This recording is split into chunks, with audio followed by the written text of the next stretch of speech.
Représentants du conseil départemental, chers élus locaux et territoriaux, Madame l'inspectrice d'académie de Saint-Louis, Monsieur l'inspecteur de l'éducation et de la formation de Saint-Louis, autorités administratives, religieuses, coutumières et politiques, Monsieur le directeur de l'école Justin Ndiaye, chers membres du corps enseignant et de l'administration de l'école, Monsieur le président du comité de gestion de l'école, Monsieur le président de l'association des parents d'élèves, chers apprenants, espoirs de la nation, honorables invités, Mesdames et Messieurs. Construire une école aujourd'hui, c'est abattre les murs d'une prison dans 20 ans, dit-on. La reconstruire 60 ans après, 60 ans d'existence après, reste pour un maire un haut fait historique qui marque la vie d'une collectivité pour un demi-siècle. Voilà tout le sens de l'honneur et de l'intérêt particulier que j'accorde à cette cérémonie officielle de remise des clés de l'école El Hadji Mokhtar Justin Ndiaye. Je voudrais dès lors, au nom des populations et au nom du conseil municipal et à mon nom propre, vous souhaiter la bienvenue dans ce lieu hautement symbolique de notre engagement envers l'école publique.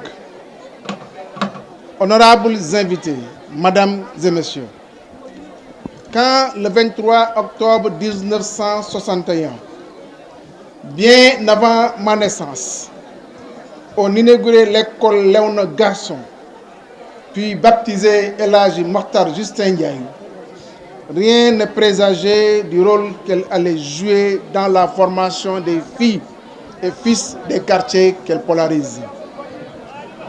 Aujourd'hui, que de grands noms issus de cette école. D'ailleurs, les nombreuses complaintes des anciens et des populations m'ont poussé à intégrer la réfection des toilettes de l'école dans le projet d'assainissement entrepris par la commune de Saint-Louis. Je rappelle que ce projet a été financé par un partenaire avec qui nous partageons l'amour de l'école et des enfants. Je veux nommer la ville de Toulouse. À la fin des travaux, c'est le cœur lourd et meurtri que j'ai trouvé cet institut qui croulait sous le poids du temps. La visite des autres établissements scolaires que j'ai effectués m'a réconforté que dans l'idée qu'un danger dont les conséquences pouvaient être dramatiques pour les élèves et pour leur avenir nous guettait à l'horizon. C'est la raison pour laquelle j'ai pris la ferme décision de raser et de reconstruire cette école avec l'appui du PACASEN pour un financement mixte de 80 millions de francs CFA. Évidemment, une part importante du financement qui relève du budget communal sera consacrée à l'aménagement intérieur et au mobilier scolaire. Chères autorités, chers parents, parce que Saint-Louis est la ville des premières écoles, parce que le temps a fini de faire son effet, et parce que notre responsabilité est historiquement engagée, j'ai entrepris de consacrer la totalité de l'allocation PACASEN pour l'exercice 2021 à ma croisade contre les écoles en ruine. Il s'agit en effet d'un fonds de 500 millions de francs CFA qui sera entièrement dédié à la reconstruction de 6 autres établissements scolaires de la commune en état de délabrement très avancé. Les écoles Mamadou Charles Niang et Mamadou Charles Le Gros Diallo de Pékin, l'école Soukeyna Konaré de Balokos, l'école Fandjiri Koné de Khor, l'école Gokumbach 1 et l'école Saïr Sey de Léona. Voilà la preuve tangible que mon ambition de reconstruire à partir de 2022 30 des 46 établissements primaires que compte la commune de Saint-Louis ne peut souffrir d'aucun doute. Cette ambition va au-delà du contrat de confiance qui me lie présentement à vous. C'est l'engagement de notre bail qui nous conduira vers le devenir meilleur de nos progénitures. Oui, je m'engage, ici et maintenant, à rendre notre école publique son lustre d'antan, c'est-à-dire belle, gigantesque, solide et assurément conforme au désir de nos parents de faire sortir de nous ce que nous sommes devenus aujourd'hui. C'est la raison pour laquelle mes services ont expérimenté avec succès, ici à l'école Justin Ndiaye, une technique de construction qui prend en compte deux aspects particuliers de notre ville. Il s'agit des remontées d'eau capillaire qui rendaient la durée de vie de nos écoles très faible et le manque d'espace cumulé à une démographie en hausse avec comme palliatif la construction à hauteur. Oui, à l'avenir, d'autres salles de classe peuvent être construites en hauteur dans cette école. La structure mise en place, effectivement, le permet.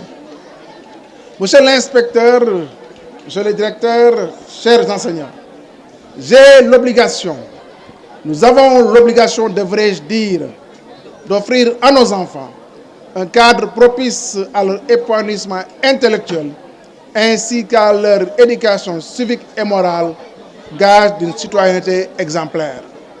L'enjeu est énorme et délicat face à une société largement gangrénée par des maux qui annihilent toute éducation sérieuse.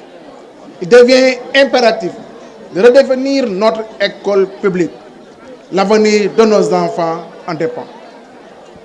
En effet, s'il est urgent de reconstruire, c'est parce que nous devons préparer les générations futures.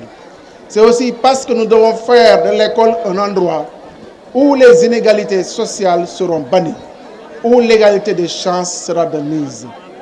L'éducation pour tous, défi majeur de notre système scolaire, ne peut être une réalité que par la multiplication des écoles et des salles de classe. C'est pourquoi j'ai choisi de prendre les devants et d'anticiper sur une situation qui pourrait saper la dynamique de performance de notre école dans le futur. Par ailleurs, et comme le stipule la COSYDEP, dont je salue l'engagement responsable pour l'éducation, l'État reste cette sphère de réconciliation des intérêts particuliers et de sécurisation des intérêts collectifs. Il est en cela le garant de l'équilibre de la justice sociale et de l'équité. Par conséquent, je compte m'investir pleinement ici à Saint-Louis pour jouer ce rôle en ma qualité de maire. Au vu des enjeux importants et cruciaux pour l'école, ainsi que la crise sanitaire qui nécessite une certaine résilience, je serai désormais cet ambassadeur de l'école sénégalaise et locale. Car, en marge de notre rôle de tenant du pouvoir, elle a en fait de nous ce que nous sommes aujourd'hui. Honorables invités, mesdames et messieurs, je ne saurais clore mon propos sans remercier chaleureusement son Excellence le président Macky Sall pour avoir conçu le programme d'appui aux communes et aux agglomérations du Sénégal, le PACASEN, qui est une plateforme adossée à sa politique incarnée par l'acte 3 de la décentralisation dans le but d'aider les collectivités territoriales à asseoir leur véritable développement. C'est aussi le lieu de féliciter et d'encourager vivement le ministre en charge des collectivités territoriales ainsi que l'ADM, sans aussi oublier l'entreprise en charge des travaux pour la qualité de l'ouvrage relativement à l'aspect marécageux de la zone. D'ailleurs, suite aux décisions du président de la République lors du Conseil des ministres du 18 novembre 2020, la commune de Saint-Louis compte mettre en œuvre le PS vert dans l'école avec un programme de reboisement et d'aménagement d'espaces verts afin de renforcer la veille environnementale et d'assurer la transition écologique. À la communauté éducative, je ne saurais terminer mon adresse en leur réaffirmant mon engagement et mon soutien indéfectible pour le meilleur de l'école publique locale. Bonne année scolaire 2020-2021.